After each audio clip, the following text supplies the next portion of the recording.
I hope you guys enjoyed part one of this video where we built these paneled white oak openings in the shop. Now we're on site. Everything is actually finished up here, but I want to walk you through how we did the installation process on these, both from an installation perspective on doing it accurately and efficiently, but also how we integrated with the drywaller to finish up against these paneled openings.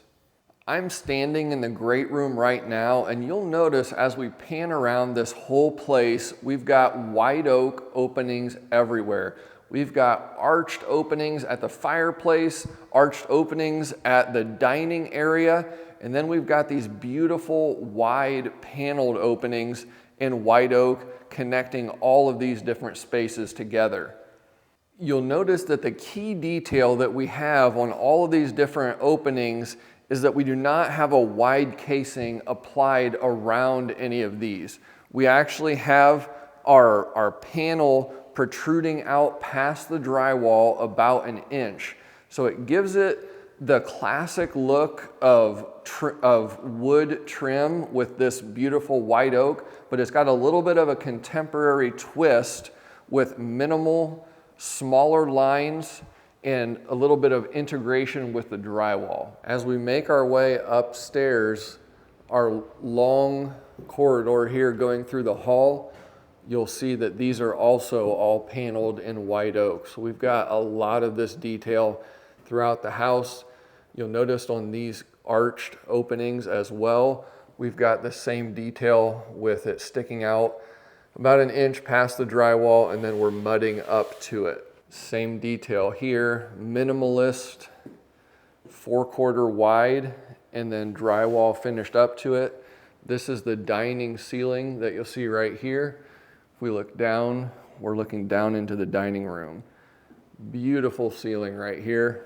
So it was one challenge just building all these things in the shop efficiently, but then we also had the challenge of how in the world are we going to install these in the field quickly because there's just so many of them. We also have these big arched jambs that are about 12 inches deep with the same detail. How do we efficiently install these as well? The first units I built were in this upstairs hallway, and since I started with narrower units, I started off trying to use the JAMB master to pre-shim the openings from both directions and then basically nailed it in place with some window foam in between to kind of reinforce that back panel. I got great results using the JAMB master, but I could only use it on the openings that were basically under 3 foot. And then I also had to do the shimming from both sides with the JAMB master. Took a little bit longer than I wanted, and I found a lot better method once I moved on to the larger openings. As many of you know, if you have a lot of shimming to do, it can take a long time using traditional cedar shims. Another method is to use drywall screws and set a laser line and then just put your drywall screws in up to your laser line. That was the method that we ended up using, and it worked out great. You'll see because these panels are so wide, you actually had 2 different 2x6 studs going up both directions, and a lot of times those studs are not going to be perfectly in plane. So it works really well to set up your 360 laser, or regular laser for that matter, in plane with your walls so you know everything is nice and square, and then just set your drywall screws to your laser and you can install your panel, nail it off, and everything is going to be perfectly in plane and exactly where you need it to be. The other thing that I found is using drywall screws was many times faster than using traditional screws. That really boosted our efficiency a lot on installing these, and we desperately needed that because of the volume that we had to install and the fact that this kind of stuff is just tedious and it takes a long time anyways. The same method using a laser can work great on a deep opening like this. We're over 2 foot deep on these plywood sides, so being able to set a laser line and put screws nice and plumb up the sides is another huge productivity booster, and we had multiple openings like this throughout the house. We had 2 deep fireplace opening jambs, which you see right here. Very easy to shim these with drywall screws. Another great area is this coffee bar area that we have here. This will get white oak cabinetry. We've got a really deep arched jamb that I had to pre-assemble. Again, works great. Use those drywall screws. Get it exactly where it needs to be. And then, oh wait, what do we have here? Little something, something there. Just check out how beautiful this room is. This will be a headboard wall. We'll have stone on this wall. Then we've got a full white oak ceiling with these beams and nickel gap. Fireplace with mantle, coffee bar area over here. And then notice the layout. I put white oak plywood for cladding on the wall and then used these half circle trims to give a nice reeded look all the way across here. Nice even spacing. Take extra time for the layout so it all terminates really nicely. Now let's talk about the drywall details. Whenever you're doing a panel detail like this, we do the installation, but then the drywaller also has to come back and mud and tape to the back side of our paneled openings. That means we need to have them installed really well and secured well, but then they just have a lot of work mudding around all of these, and in this house we had a ton of it. We also had a ton of areas where these panels were installed only a few inches off of the wall, so they really had a fun time trying to mud the drywall in these tight areas. They got it done though, but that's what you have on luxury homes. Difficult details that have to be executed, so it's not for the faint of heart. In terms of installation, I really tried to make my panel sizes and overall widths such that I'd be able to keep them as tight to the framing as possible.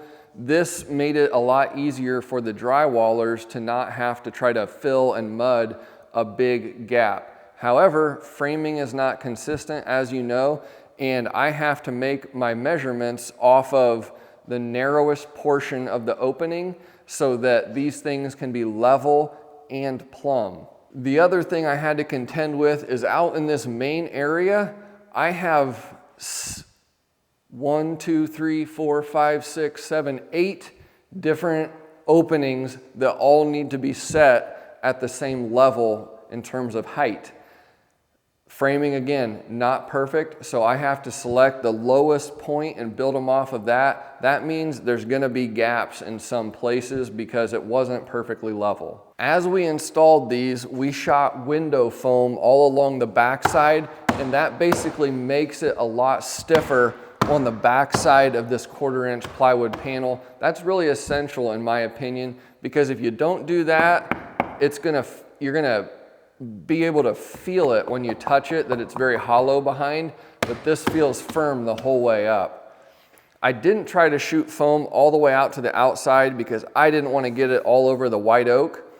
So before we started applying drywall, tape, and mud, we went through and we added backer rod, which is like a round piece of foam that you use around window installations and stuff like that, and stuffed that in the cavity back behind there. That way, whenever they started pre-filling with their hot mud, they didn't have a huge gap to fill. That backer rod kind of filled it in, and then they had something to catch that mud so they weren't just filling a big cavity in some areas. Now, they could have used a tearaway bead in some areas.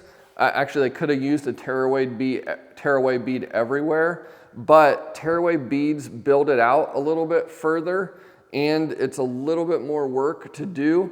Ultimately, it's the builder and the drywaller's call on what they want to use, and they ended up just they went along and taped everything off with painter's tape, and then they just did a flat mud and tape without any kind of bead material going on here, and I think it turned out really good. Drywallers are always messier than I prefer. They get dust on everything. They get some mud spilled over on things, but overall they did a pretty good job here. As many of you know, with white oak, it's hard to get long length at time.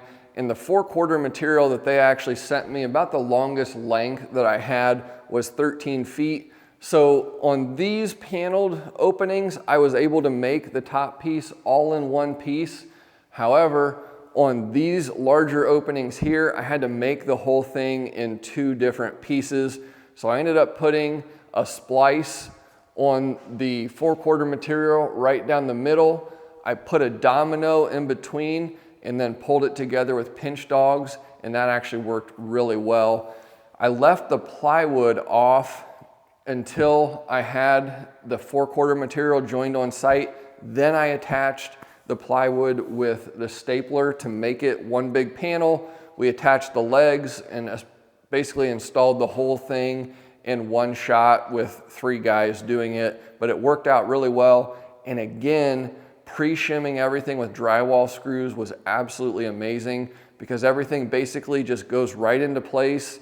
It's all plumbed. So at that point, it's just a matter of nailing it off. In a traditional millwork installation, we have JAMB material and then we use casing to cover the connection between the JAMB and the drywall. So you always have that ugly gap where the framing material is and the drywall is cut.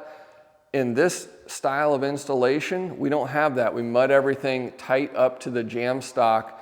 It's a beautiful look. I think we're going to be doing a lot more of it, and it was a key theme in this house, and it turned out really good. You'll notice we have the same detail going around the perimeter of this coffered ceiling.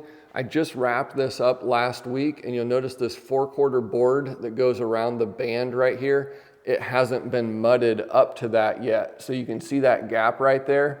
So that's what it looks like unfinished. It's not a huge gap, but the drywaller will have to come back and tape and mud up to that, but it's gonna look great. It's just a clean, crisp, beautiful look. You can see here in our foyer, same detail going around this tray as well. Chevron pattern, nickel gap white oak, looking really good.